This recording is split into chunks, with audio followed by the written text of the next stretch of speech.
para que usted y yo podamos conocer lo que Dios quiere de cada uno de nosotros. Voy a pedirle por favor que vaya a su Biblia para hacer una lectura en la palabra de Dios y tratar de alentarle con la palabra de Dios para que usted jamás se detenga en el servicio a nuestro Dios.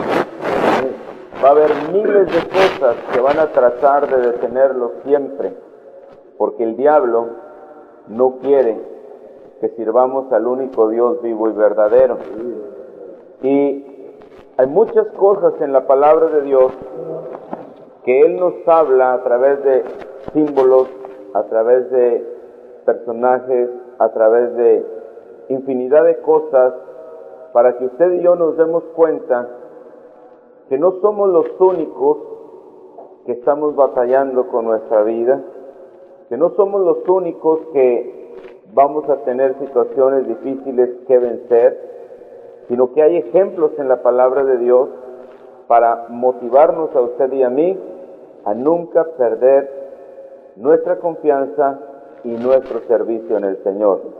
Vaya conmigo por favor al libro de Génesis, capítulo 49. Y mire lo que dice aquí la palabra de Dios, por favor. Génesis 49. Vamos a leer solamente 2 versos para poder partir de aquí. Dice ahí en el verso 22 y 23, Génesis 49, verso 22 y 23.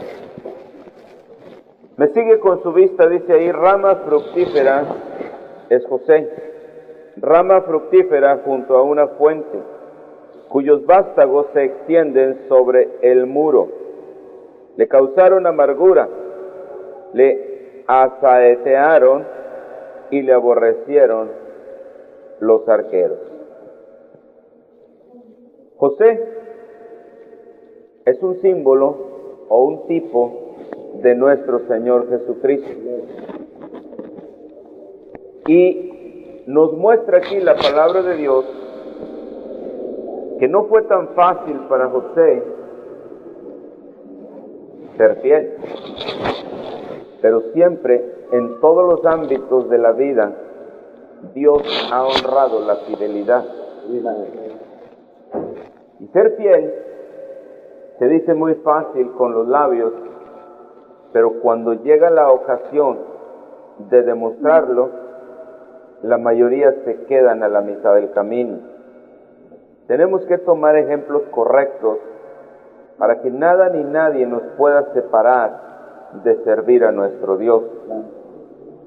Dice aquí la palabra de Dios que le causaron amargura. En el verso 23,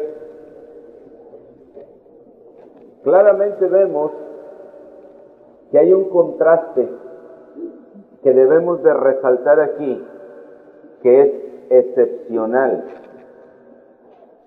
Rama fructífera es José, aún dentro de la causa de la amargura. La amargura no lo detuvo para dar su fruto. La amargura no lo detuvo para hacer lo que tenía que hacer. Y dice la palabra de Dios, hermano, que los vástagos que él pudo producir se extendían sobre el muro.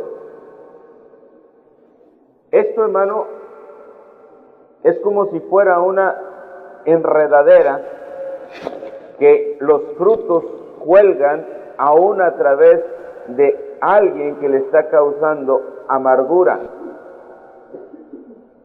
La Biblia dice, estimados hermanos en Cristo, irá andando y llorando el que lleva la preciosa semilla. No dice que cuando llore se tiene que detener. No dice, irá andando y llorando. No dice, quédese a chillar ahí todo el rato y luego vaya. No, irá andando y llorando. Aunque le causen amargura, esto es un compromiso diferente con Dios. Esto es otra cosa, es otro plano. Esto no tiene nada que ver para que usted tome una excusa y se detenga en el servicio a nuestro Dios.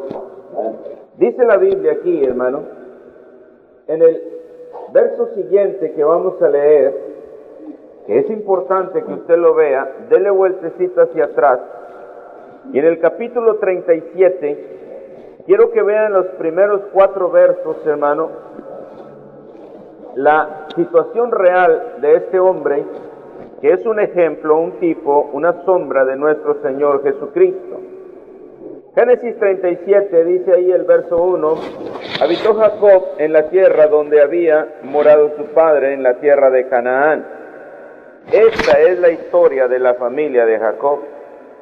José, siendo de edad de 17 años, apacentaba las ovejas con sus hermanos, y el joven estaba con los hijos de Bila y con los hijos de Silpa, mujeres de su padre, e informaba a José a su padre la mala fama de ellos.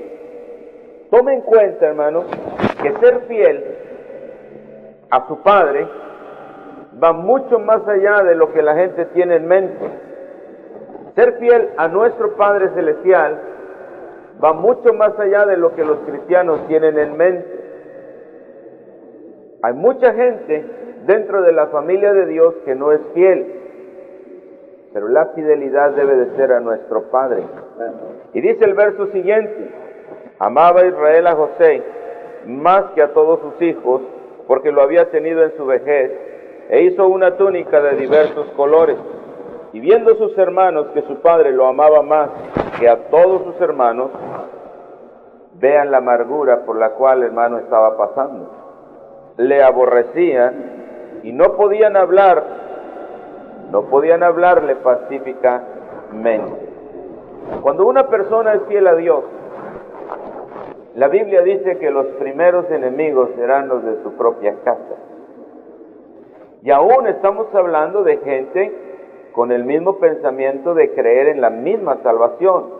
No estamos hablando de gente inconversa, estamos hablando de la misma familia. Estamos hablando de gente a veces de la misma sangre. Estamos hablando, hermano, que la lucha inicia en el seno del hogar. Ahí es donde verdaderamente cuando unos se estiran para un lado y cuando otros se estiran para otro.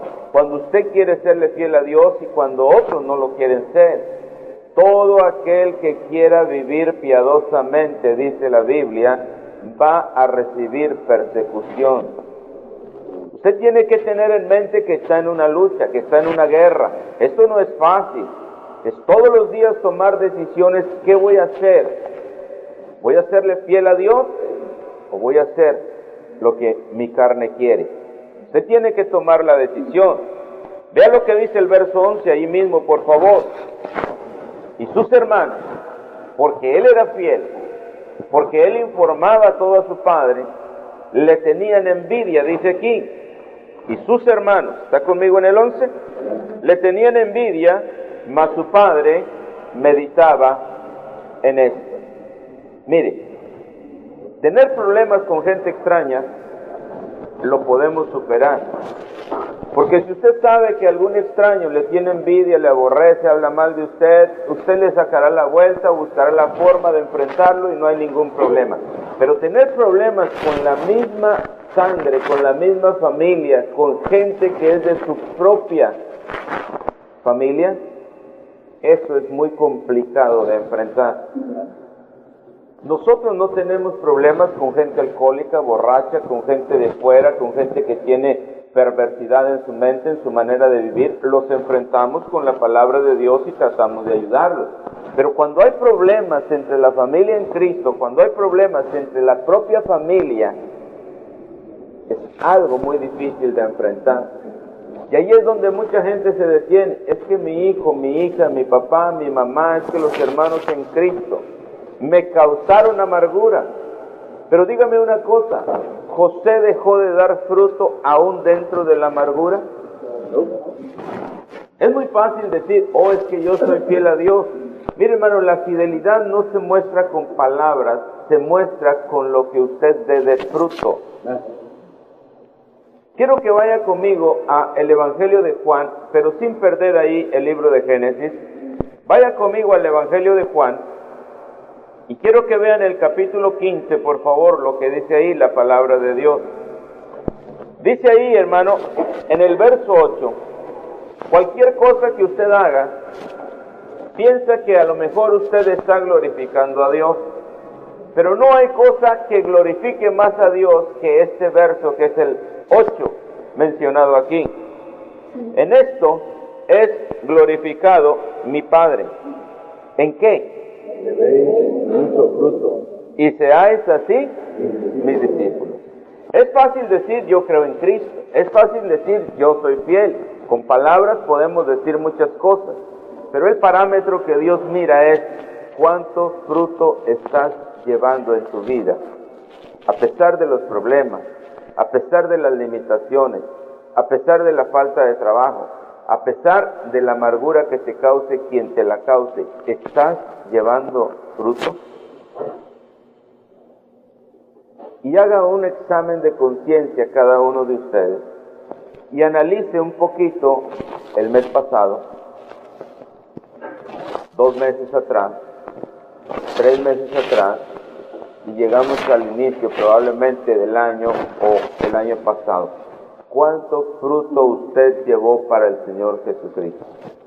Usted podrá tener muchas excusas, usted podrá decir lo que usted quiera, pero el parámetro que vale para Dios es cuánto fruto estás llevando. En esto es glorificado mi Padre. Usted puede decir, es que yo alabé a Dios con algunos cantos. Espérenme. Lo que glorifica a Dios más que todas las cosas es que llevemos fruto. Ahora quiero que vea, por favor, en el Salmo 31, verso 12. Salmo 31, verso 12. Mire lo que dice ahí la palabra de Dios, por favor. Dice ahí, hermano, en el Salmo 31, verso 12, he sido olvidado de su corazón como un muerto. He venido a ser como un vaso quebrado. Y hermano, cuando la gente está sufriendo, cuando la gente está padeciendo, así se siente, como un hijo de Dios olvidado, como un hijo de Dios, hermano, quebrado, que ya no puede servir más. Esa es la mejor táctica del diablo, hacernos creer que somos una bola de inútiles, que no servimos, que no se puede, que no hay forma, de que haga lo que haga, no va a poder salir de ahí. Esa es la táctica del diablo. No le crea, acuérdese que es mentiroso. Acuérdese que Dios todo lo puede. Y dice el verso siguiente, porque oigo la calumnia de muchos. Y usted podrá en la vida cristiana escuchar que hablan mucho de usted muy mal. No se detenga jamás. Siga adelante. El miedo me asalta por todas partes. Es natural que sintamos miedo, pero recuerde lo que dice la Biblia. El amor echa fuera el temor. Y a mí mi Biblia me enseña que el que no ama a Dios es porque no le ha conocido, porque Dios es amor. Y si yo digo que tengo a Cristo en mi corazón y Él es el amor, ¿por qué tengo que tener miedo de las calumnias? ¿Por qué tengo que tener miedo de la amargura? ¿Por qué tengo que tener miedo de los problemas? Estimado hermano en Cristo, quédese con este pensamiento. No le diga usted jamás a Dios que tiene un gran problema. Dígale al problema que usted tiene un gran Dios.